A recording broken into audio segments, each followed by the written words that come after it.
everyone, Olia Catala here, and I'm making another video for you. And this time the focus is on DHS's new rule on public charge and admissibility. I know this has been a subject of a lot of worry for many of you, as either you or maybe a loved one in your family is receiving public benefits, and you're maybe worried about how it will impact their future immigration status. So I just thought I'd take the opportunity to make the video to summarize the rule for you and make it less complicated.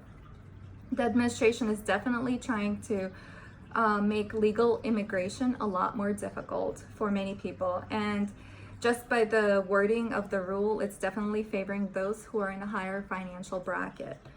The final rule was published this month, August of 2019. However, bear in mind that the changes will not go into effect until October 15, 2019. So if any of you are thinking of adjusting your status and maybe you have all the paperwork already, prepared to do so, you should file everything and you should submit your application before October 15th when the new changes are implemented, because you'll still be grandfathered in under the old rule. I will briefly discuss the current rule so that you may see just how the new policy will affect future applicants. So for example, public charge. It's not a novel idea, and it actually has been around for quite some time. The US government always wants to see those coming to the United States who will be self-sufficient in the future, and those who are not going to be a burden on the US economy. That's just the thing that has been around forever, and the government has always looked at the applicant to see if they would be a public charge in the future. However, denials and refusals of applications have been very rare in just based on public charge issues, have been very rare in the past. However, we've seen an incline of those rejections in the past 3 years, especially with this new administration. So I anticipate this new rule will also complicate matters, and there'll be a lot more rejections just based solely on this public charges, this new rule based on public charge. So what is changing is the very definition of what public charge really means. A person is now considered to be a public charge when he receives public benefits. And although the focus of this rule is on public benefits, it is so much more broader than that I will discuss it in more detail as the video progresses. So basically, a person will be considered a public charge if they have received public benefits for 12 or more months in a 36-month period. So if you have received benefits for that period of time, you are most likely going to be considered a public charge. So bear that in mind. Now, to make things clear and to reiterate a point I was trying to make earlier, this rule is prospective. It will only apply to new applications, and those applications that have already been turned in and are now pending with USCIS, they will not be affected. They are grandfathered in, and this new rule is not going to affect those people. So that's some good news. Those who will be affected by this new and final rule, as I briefly described before, are those who are trying to adjust their status to that of legal permanent residents. So those who are trying to get their green card. It's also going to affect those who are extending their current status here in the United States, and those who are trying to change their status while in the United States.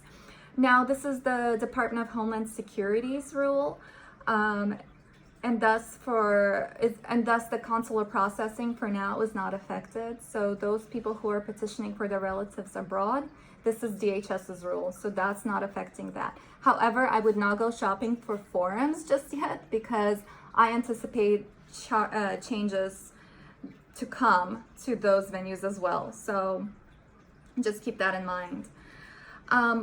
With this new rule, the government will have a 7-factor test to see whether the applicant is more likely than not to become a public charge in the future. However, like I said before, receiving 12 months of 12 or more months, receiving benefits for 12 or more months over a 36 months period will definitely label you a public charge. So this does not mean that you're safe just because you did not receive the public benefits for that long. You still have the 7-factor test that I just mentioned, and I will discuss a little bit later in the video. The benefits that the government will be now considering for the purposes of whether you are a public charge or not are SSI, TANF, federal, state, local cash assistance programs, public assistance for long-term care in an institution, SNAP, Medicaid, Section 8, and Section 9. The first 4 that I mentioned, SSI, TANF, federal, state, local cash assistance programs, public assistance for long-term care in an institution, those were already considered public benefits and for the public charge purposes. So those were already included in the old rule. However, SNAP, Medicaid, Section 8, Section 9, those are all new programs that are added to this new and final rule. So this will be problematic for a lot of immigrants. The good news, however, is that some which were previously proposed by Stephen Miller did not make the cut. And so they're not part of the, they weren't added to the list. So it's still okay to have Obamacare, WIC, Earned Income Tax Credit, and Medicare Part D. What is problematic is Medicaid. That's a big one. However, there are some exceptions where it won't count towards determination of you being a public charge. And those exceptions are if you used Medicaid for emergency sake, like if you went to an emergency room, for program IDEA, for school-based services, if you are under 21 years of age, that's very important. Or if you used it when you were pregnant. So if you had used your Medicaid for those things, it will not count against you for the public charge purposes. Also, this is very, very important. Benefits that are received by household members are not imputed onto the applicant. So this means, for example, that if you have a U.S. citizen child who is receiving, for example, food stamps, that will not count against you because you were not the beneficiary of those food stamps. So that is really good news because I think a lot of people were worried about that. Now, just because you maybe did not use the public benefits again for 12 months or more, does not exactly label you as safe. As I discussed before, there's still the 7-factor test that the government will be looking at. And so these factors, I will list these factors. The factors are age, health, family status, assets, resources, and financial status, education and skills, anticipated period of admission, and very last, on the very bottom of this list, is an affidavit of support. A document, a form that was so important in the past to show that the petitioner is able to sponsor the beneficiary, now does not carry as much weight anymore. It's still required, but as you could see, it's on the very bottom of the list in determining whether somebody is a public charge. So that is very problematic. I'll go through some of the factors to explain what exactly the government favors. So for example, when I talk about the factor of age, the government favors those who are between ages of 18 and 65 because that age group is more employable and less likely to ask for government benefits in the near future. The factor about health, obviously the government favors those who are healthy for the same reasons because they're more employable and less likely to ask for government benefits as well. And the factor on financial status is a lot more complicated right now. So before, yes, you still had to fill out, the petitioner still had to fill out form for affidavit of support. However, now there's going to be a new form, and the new form is I-944. It's a very lengthy form. It's asking for a lot of personal, detailed financial information. The government anticipates that it will take about 4.5 hours to complete. However, I anticipate just gathering of the documents to be much longer. It's going to be burdensome. The government will ask things like your employment history, but also things like credit score. So if you don't have a credit score or your credit score is bad, you will need to explain why that is. And that's complicating things, as you can imagine, by a lot. So the good news is, for those who receive money, for example, through unauthorized employment. So for example, if somebody was using a fake social, they could use that income to count towards they can use this income to count as to be in their favor for the purposes of this form only, I-944. The government wants to see the petitioner making 125% of the federal poverty guidelines. And you can look up the federal poverty guidelines on the USCIS's website. You could just type in federal poverty guidelines and it'll give you a chart, and you could see what exactly the government would want you to make. So the good news is unauthorized employment will count towards that. As far as education and skills, the government wants to see, or the government favors those who have a high school diploma or its equivalent. Those who have some sort of skill, and the skill could be shown, demonstrated by producing some sort of a certificate of you accomplishing some, like you have skills of some kind. Also, the government wants to see that you're proficient in the English language. And I really don't know how they're gonna know whether you're proficient in the English language, because there's no mention of a test of any kind, like they would, for example, do with naturalization.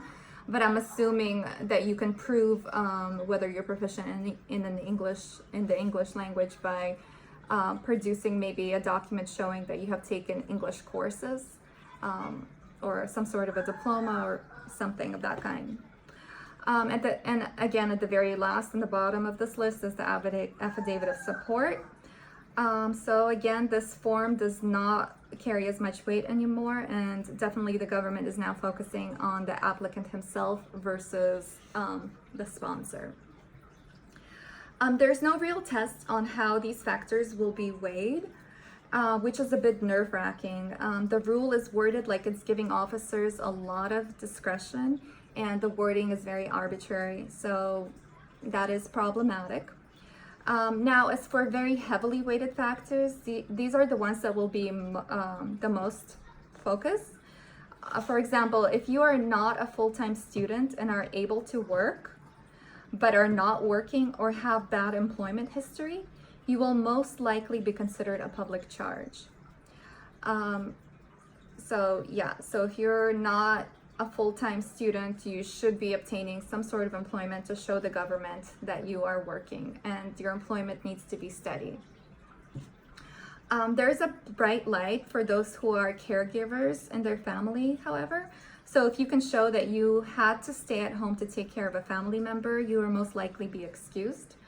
Also, taking care of a disabled family member counts as well, and it'll excuse you from this determination of public charge. If you received, like I mentioned this before, if you receive public benefits for 12 months or more in a 36-month period, you will most definitely be considered a public charge. And we just went over those public benefits before, so you know which public benefits the government is specifically looking at. Also, prior public charge findings by a judge will also label you as a public charge right now. As for positive factors, this is a safe zone. This is where you want to be, and this is where the government feels okay to approve your application. So the government's looking at a household income to be of 250% of the federal poverty guidelines. Again, the poverty guidelines are found under in the USCIS's website. You could just type in federal poverty guidelines for this year and you will know. This is a huge increase because before it was 125%. Now it's 250%. Also, another positive factor is health insurance, but not health insurance with premium tax credit, unfortunately.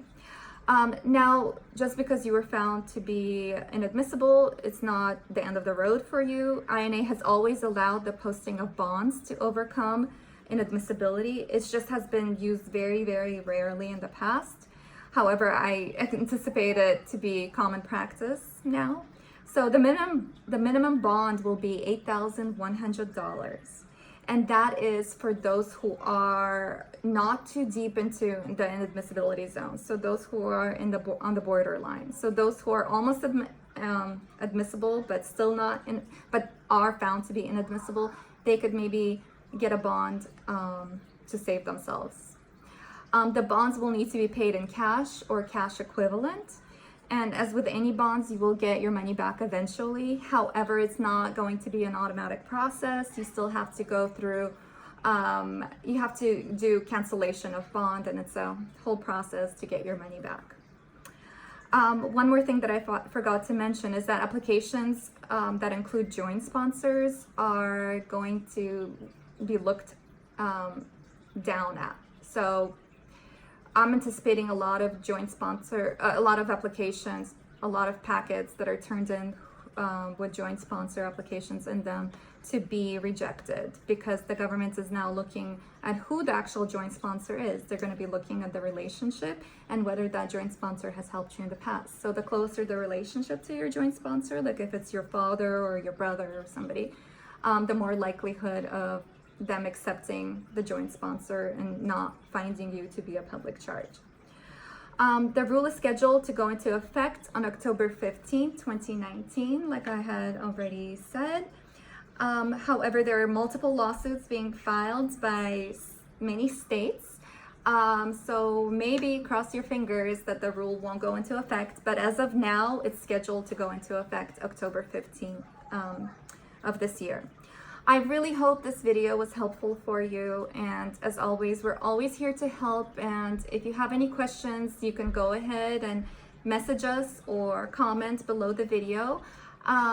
You can, if you would like to apply for a green card, you can always call us. Our consultations are free. The phone number you can reach us at is 425-633-2343. We do speak Spanish. So if you're a Spanish speaking person and you're worried I won't understand you, I have a business partner who will. So, okay, I hope this video really helped you, and I hope you have a great weekend. Bye-bye.